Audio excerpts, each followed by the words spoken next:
In this video, we will learn about types of inheritance. So there are five types of inheritance we have. One is single inheritance. Single inheritance means only one time extents happen. If you consider the highlighted one, class A, class B extends class A. Only one time extents happen, so that we call it as single inheritance. Multi-level inheritance. If you consider these three lines, highlighted lines, class A and class B extending A and class C extending B. In this two levels inheritance happen, so this is called multi-level inheritance.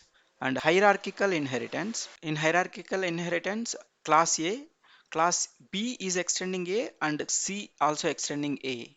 This type of structure we call it as hierarchical inheritance. Only these three inheritance Java will support. Multiple inheritance and hybrid inheritance Java will not support. But multiple inheritance means there is a class A and class B.